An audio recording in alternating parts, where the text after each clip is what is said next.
नमस्कार दर्शकों। आज हम बात करेंगे भगवान महादेव और राहु के उस गहरे सत्य के बारे में, जिसका संबंध केवल पुराणों से ही नहीं बल्कि ज्योतिष, कर्म और भाग्य से भी जुड़ा हुआ है। समुद्र मंथन के समय देवता और असुरों ने मिलकर अमृत निकाला।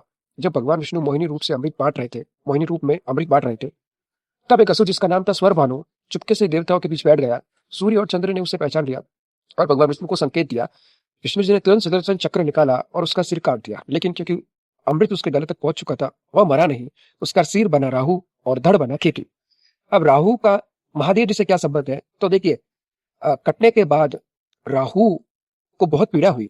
उसने भगवान शिव की कठोर तपस्या की। महादेव प्रकट हुए। राहु ने कहा, प्रभु मुझे ग्रहों में स्थान दीजिए ताकि मैं भी कर्म फल दे सकूं। भगवान शिव ने उसे नवग्रह मंडल में स्थान दिया। इसलिए राहु को छाया ग्रह होते हुए भी अत्यंत शक्तिशाली माना जाता है। अब ज्योतिष से में राहु और महादेव जी का क्या कनेक्शन है, तो देखिए, राहु जो है वो कहीं ना कहीं माया, ब्रह्म और भौतिकता है, और महादेव जी सत्य, मोक्ष और वैराग्य। जहां राहु ब्रह्म देते हैं, वहां शिव सत्य का मार्ग दिखाते हैं। अब देखिए, राहु का तत्व क्या है, छाया, और कारक क्या है, भोग, विदेश में या तकनीक। और राहु के दोष कौन से होते हैं, काल सर्प दोष या राहु दोष। और राहु के कारण मानसिक प्रभाव क्या पड़ता है, डर फैलता है, भ्रम फैलता है। वहीं अगर राहु अच्छा नहीं है और आप महादेव जी की भक्ति करें, तो कहीं ना कहीं योग, मोक्ष की प्राप्ति होती है। शिव की पूजा से राहु शांत होते हैं, और राहु की दशा में अगर आप शिव जी की उपासना करें तो शांति मिलती है और स्थिरता मिलती है। अब काल सर्प दोष के बारे में मैं आपको बताता हूँ। काल सर्प दोष के निवारण के लिए महादेव जी की पूजा क्यों की जाती है, तो देखिए, राहु केतु से बनने वाला काल सर्प दोष शिव पूजा से शांत होता है, क्योंकि शिव नागों के स्वामी है और राहु सर्प ऊर्जा है। इसीलिए अगर कुंडली में कोई ज्योतिषी आपको कहता है कि आपकी कुंडली में काल सर्प दोष है, तो आप भोलेनाथ की आराधना कर सकते हैं, महादेव जी के मंत्रों का जाप कर सकते हैं, महादेव जी से विनती कर सकते हैं कि काल सर्प दोष के प्रभाव को दूर करें। या डेली आप एक नियम बना लीजिए कि शिवलिंग पर जल अर्पित जरूर कीजिए और भोलेनाथ से प्रार्थना जरूर कीजिए। अब नवग्रहों को स्ट्रांग करने के लिए शिव जी की पूजा करना क्यों जरूरी होता है? कई बार ऐसा होता है कि आप रत्न भी धारण कर लेते हैं, जो जो आपको ग्रहों के मंत्र बताते हैं वो भी आप जप कर लेते हैं, लेकिन उनसे भी कुछ फायदा नहीं होता, रत्नों से भी कुछ फायदा नहीं होता और मंत्रों से भी कुछ फायदा नहीं होता। तब कहीं जाके जातक भोलेनाथ की शरण में जाता है। और नवग्रहों का भोलेनाथ से क्या कनेक्शन है, इसके बारे में मैं आज आपको विस्तार से अभी बताता हूँ।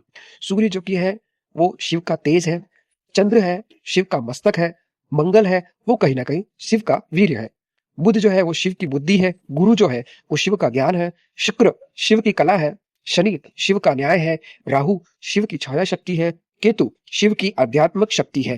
तो ये नवग्रह का कनेक्शन भोलेनाथ से कहीं ना कहीं माना जाता है। अगर इन ग्रहों में से कोई भी ग्रह आपको कष्ट दे रहा है, तकलीफ दे रहा है, तो आप भोलेनाथ की आराधना कर सकते हैं। डेली शिवलिंग पर जल अर्पित करने से, नमः शिवाय मंत्र का जाप करने से आपको बहुत लाभ मिलेगा। अब नवग्रह को मजबूत करने के लिए शिव जी की पूजा की विधि के बारे में आपको बताता हूं। तो सबसे पहला जो मंत्र आता है वो होता है महामृत्युंजय मंत्र। यह मंत्र केवल आयु ही नहीं बल्कि ग्रह दोष भी शांत करता है। ओम त्र्यंबकम यजामहे सुगंधिम पुष्टिवर्धनम उर्वारुकमिव बंधनान् मृत्योर्मोक्षमामृतात्। यह मंत्र का जाप करने से राहु केतु का दोष दूर होता है। शनि अगर पीड़ा दे रहा है तो कहीं ना कहीं शनि का प्रभाव कम पड़ता है। और अगर कोई लंबा रोग चला आ रहा है तो रोग से आपको मुक्ति मिलती है, रोग से आपको छुटकारा मिलता है महामृत्युंजय मंत्र जाप से। अब देखिए, रुद्राभिषेक करने से क्या होता है। देखिए, रुद्राभिषेक के लिए दूध, जल, शहद, घी और बेलपत्र, यह कहीं ना कहीं शिवलिंग पर अभिषेक करने से नवग्रह शांत होते हैं, काल सर्प दोष दूर होता है और पितृदोष दूर होता है। कई बार कुंडली में देखा होगा कि नवग्रह में से कोई भी ग्रह आपको अच्छा फल नहीं दे रहा है, या कोई ज्योतिषी आपको बताते हैं कि पितृदोष है या काल सर्प दोष है, तो आप रुद्राभिषेक कर सकते हैं। दूध, जल, शहद, घी और बेलपत्र शिव जी को अर्पित कीजिए, शिवलिंग पर अभिषेक कीजिए, आपको बहुत लाभ मिलेगा। अब राहु के लिए शिव जी का उपाय। अब जैसे कि राहु की महादशा चल रही है, अंतरदशा चल रही है, मन काम नहीं कर रहा, दिमाग काम नहीं कर रहा, मन बहुत भ्रमित हो रहा है, गलत काम की ओर जा रहा है, दिमाग बिल्कुल काम नहीं कर रहा, क्या करे क्या ना करे। या फिर आप कंपटीशन एग्जाम से रहे गवर्नमेंट जॉब के लिए, वहां पे आपको सफलता नहीं मिल रही, बहुत समय बीत गया लेकिन आपको कुछ भी सफलता नहीं मिल रही है, जस के तस है, और जो भी आपके साथ जो आपके मित्र थे उनको सफलता मिल गई। या फिर विवाह में प्रॉब्लम सारी, कोई भी अगर प्रॉब्लम आ रही है तो उसके लिए तो आपको रुद्राभिषेक करना है। लेकिन अगर राहु की वजह से प्रॉब्लम आ रही है तो क्या करें, तो उसके लिए आप काले तिल से अभिषेक करें शिवलिंग पर, नीले फूल अर्पित करें, भैरव बाबा की पूजा जरूर कीजिए और नाग देवता की पूजा जरूर कीजिए। राहु अच्छा फल नहीं दे रहे, आपने अपने कुंडली किसी ज्योतिषी को बताइए और वो कह रहे हैं कि आपकी कुंडली में राहु खराब है, राहु अच्छा नहीं है, जिसके कारण आपके मन में बार बार डर पैदा होता है, भ्रम पैदा होता है, बार बार चिंताएं आती है, विचित्र विचित्र तरीके की चिंताएं आती है, या अजीब और गरीब तरह के ख्याल आते हैं मन में, जिस ख्याल से आपको कोई लेना देना है ही नहीं, उस तरीके के ख्याल आते हैं। या बार बार छोटी छोटी बातों पर अगर आप टेंशन लेते हैं, चिंता करते हैं छोटी से छोटी बातों पर, या फिर घर में कोई भी अच्छा कार्य हो रहा है, कोई पॉजिटिव कार्य हो रहा है, आपका मन विचलित होने लगता है या नेगेटिव थॉट्स आने लगते हैं, तो कहीं ना कहीं आप राहु की पूजा कर सकते हैं। या जो मैंने आपको बताया ना कि काले तिल से अभिषेक कीजिए और नीले रंग के फूल अर्पित कीजिए, भैरव बाबा की पूजा जरूर कीजिए और नाग देवता की पूजा जरूर कीजिए, इससे आपको बहुत लाभ मिलेगा। सोमवार का व्रत रखने से क्या होता है? सोमवार का व्रत रखने से चंद्र ही नहीं बल्कि भी ग्रह संतुलित होते हैं सोमवार का व्रत रखने से। तो एक रिजल्ट है, एक उपाय है, वो है सोमवार का व्रत। अगर भोलेनाथ की शरण में आप चले जाए तो बड़े से बड़ा दोष, बड़े से बड़ा पाप से आपको छुटकारा मिल सकता है। क्षमा याचना जरूर कीजिए। देखिए, भोलेनाथ एक ऐसे देवता है ना जिनको देवता भी पूछते हैं, राक्षस भी पूछते हैं, सभी पूछते हैं। भोलेनाथ का नाम लेने से ही कहीं ना कहीं आपके मन को शांति मिलती है, आपके मन को तृप्ति मिलती है। तो देखिए, अब शिव पंचाक्षरी मंत्र के बारे में अगर मैं बताऊं, जैसे कि ओम नमः शिवाय, इस मंत्र के लाभ से क्या होता है भाई? तो देखिए, राहु जो आपकी कुंडली में मानसिक भ्रम पैदा कर रहे हैं ना, बार बार छोटी छोटी बातों पे टेंशन आ रहे हैं, या मन बहुत विचलित होता है, टेंशन बहुत ज्यादा होती है, कहीं भी यात्रा कर रहे हैं मन में डर लगता है कहीं कुछ हो ना जाए, या कोई भी शुभ कार्य कर रहे हैं तो मन में टेंशन आता है कि यार कुछ गलत ना हो जाए, तो इस तरीके के भ्रम अगर राहु पैदा कर रहे हैं ना, तो ओम नमः शिवाय इस मंत्र का जाप जरूर कीजिए। रुद्राक्ष की माला लीजिए, भोलेनाथ के मंदिर में जाइए, शिवलिंग के सामने जितना हो सके उतना जाप कीजिए। 1 माला, 2 माला, 11 माला, 12 माला, 108 बार, जितना हो सके उतना आप कीजिए। मन को बहुत शांति मिलेगी। भोलेनाथ के समक्ष घी का दीपक जला लीजिए या धूप दीप दिखाकर मंत्र जाप करना शुरू कर दीजिए। सुबह जल्दी स्नान आदि करने के बाद जल्दी उठ जाइए, भोलेनाथ के मंदिर चले जाइए और आराम से 1 घंटा, 1.5 घंटा, 2 घंटा, जितना हो सके उतना आप समय दीजिए। बहुत रिलीफ मिलेगा, बहुत शांति मिलेगी। अब शनि अगर आपकी कुंडली में आपको कष्ट दे रहे हैं तो भी ओम नमः शिवाय मंत्र का जाप कीजिए।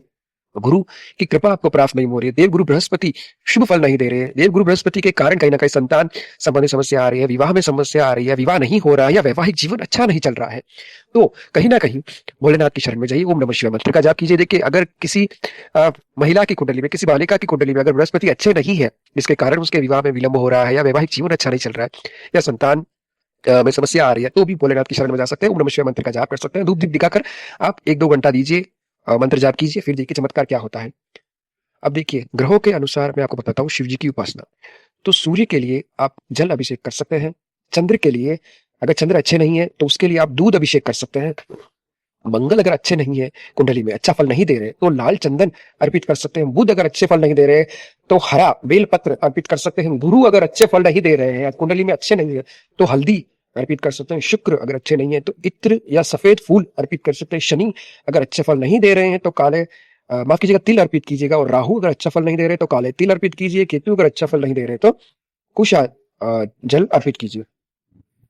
अब राहु के पीड़ित के लक्षण क्या है? तो देखिए, अचानक बदनामी हो जाती है, नशा करने लगते हैं, मन में भ्रम पैदा होता है, कोर्ट केस हो जाते हैं, या विदेश में कोई रुकावटें आ रही है, विदेश में कोई कार्य आपका अटक गया है, या मानसिक डर होता है, तो कहीं ना कहीं राहु आपका पीड़ित है। जब जीवन में राहु अंधकार देता है ना, तब शिव दीपक बन के आपके जीवन में रोशनी लाता है। महामृत्युंजय मंत्र का 108 बार जाप, रुद्राक्ष धारण कर लीजिएगा। नाग पंचमी के दिन विशेष पूजा कीजिएगा, और श्रावण सोमवार के दिन शिव जी की विशेष पूजा करने से जो राहु का जो दुष्प्रभाव है, या राहु पीड़ित है आपकी कुंडली में, वो कहीं ना कहीं दूर हो जाएगा और राहु आपको अच्छा फल देने लगेंगे। राहु जो है वो कहीं ना कहीं भौतिक परीक्षा है, और शिव आत्मिक मुक्ति। जो राहु से भागता है वो भ्रमित होता है, जो शिव की शरण में जाता है ना, उसका कहीं ना कहीं जागृत होता है। तो चलिए दर्शकों, मैंने आज आपको राहु और शिव जी के कनेक्शन के बारे में बताया और डिटेल में आपको जानकारी दी। वीडियो कैसा लगा कमेंट करके हमें जरूर बताइएगा, और अगर आपने हमारे चैनल को अब तक सब्सक्राइब नहीं किया तो जल्दी से सब्सक्राइब कर लीजिए, और वीडियो को लाइक जरूर कीजिए। और कुंडली एनालिसिस के लिए जो स्क्रीन के ऊपर व्हाट्सएप नंबर फ्लैश हो रहा है, वहां पर आप अपनी डिटेल हमें जरूर भेजिएगा। और अगर आप फोन पे बात करना चाहते हैं, कॉल पे बात करना चाहते हैं, तो एक बार कहीं ना कहीं आप अपॉइंटमेंट जरूर ले लीजिएगा। आज के लिए बस इतना ही। राधे राधे, ओम नमः शिवाय।